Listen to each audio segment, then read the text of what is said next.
Assalamualaikum warahmatullahi wabarakatuh. Salam sejahtera bagi kita semua. Perkenalkan, kami dari Delegasi Universitas Islam Negeri Imam Bonjol Padang. Saya Muhammad Iqbal Halebi selaku pembicara pertama. Sebelah kanan saya Rahmadani Dian Irwandi selaku pembicara kedua. Sebelah kiri saya Denik Fendi selaku pembicara ketiga. Dewan yang terhormat, pemilihan umum oleh rakyat didasari pada pasal 1 ayat 2 Undang-Undang Dasar Negara Republik Indonesia tahun 1945 menyatakan bahwasanya kedaulatan tertinggi berada di tangan rakyat dan dilaksanakan menurut Undang-Undang Dasar.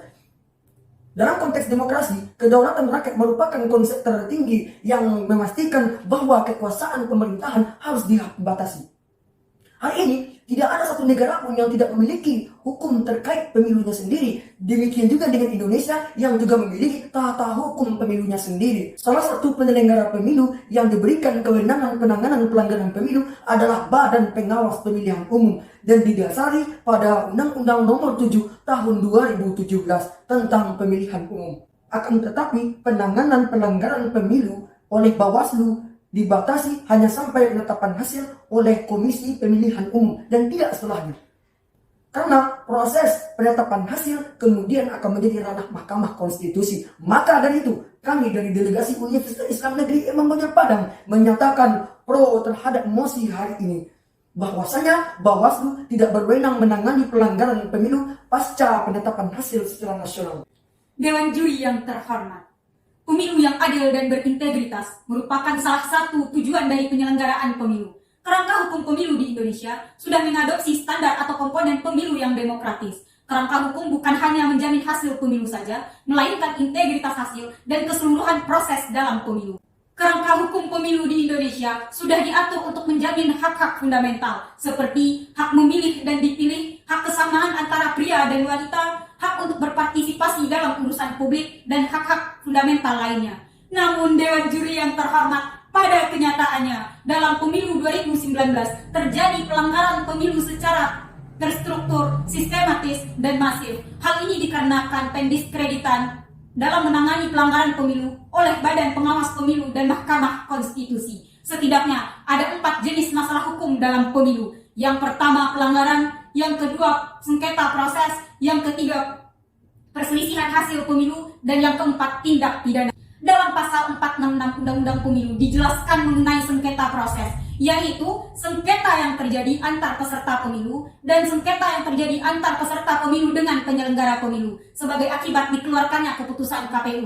Sedangkan dalam pasal 473 Undang-Undang Pemilu dijelaskan mengenai perselisihan hasil pemilu, yaitu perselisihan yang terjadi antara KPU dan peserta pemilu mengenai penetapan perolehan hasil pemilu secara nasional. Dalam pasal 27C ayat 2 Undang-Undang Dasar 1945 dan Undang-Undang Nomor 4 Tahun 2014 dijelaskan atau diatur mengenai kewenangan Mahkamah Konstitusi. Salah satu kewenangan dari Mahkamah Konstitusi yaitu memutus perselisihan hasil dari pemilu. Maka dari itu Bawaslu tidak berwenang sama sekali karena dalam Undang-Undang Nomor 4 Tahun 2014 telah diatur mengenai wewenang dari Mahkamah Konstitusi.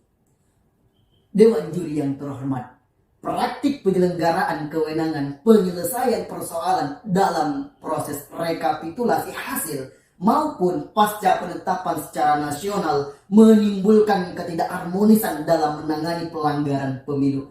Apabila kita berkaca pada pemilu tahun 2019, pelaksanaan kewenangan pada pemilu 2019 dibuktikan bahwasanya adanya pendiskreditan dalam kewenangan. Apabila di satu sisi bahwasanya ini adalah kewenangan Bawaslu dalam mengajudikasi penanganan pelanggaran pemilu. Benar apa yang dikatakan oleh Profesor Jimli Asidiki dalam Kuasi Peradilan bahwasanya ini adalah ranahnya Bawaslu, akan tetapi hanya pada tahap proses. Dan di satu sisi lagi bahwasanya ini adalah kewenangan Mahkamah Konstitusi dalam pasca penetapan secara nasional. Hal ini didasarkan pada pasal 54 Peraturan Mahkamah Konstitusi nomor 2 dan 3 tahun 2018. Maka oleh karena itu Bawaslu tidak berwenang dalam menangani pelanggaran pemilu pasca penetapan hasil secara nasional. Dewan Juri yang terhormat, setidaknya ada 3 novelty atau saran dari tim kami untuk pemilu yang kredibilitas atau kapabilitas. Yang pertama, pentingnya penataan ruang lingkup dan batasan kewenangan untuk kepastian pemilu. Yang kedua, pentingnya pembatasan waktu untuk penanganan pelanggaran pemilu yang jelas antara Mahkamah Konstitusi dan Bawaslu. Yang ketiga, pentingnya tindak lanjut mekanisme dan prosedur untuk mensinkronisasi antara 2 kewenangan Bawaslu dan juga Mahkamah Konstitusi. Sekian dan terima kasih. Salam demokrasi, salam awas.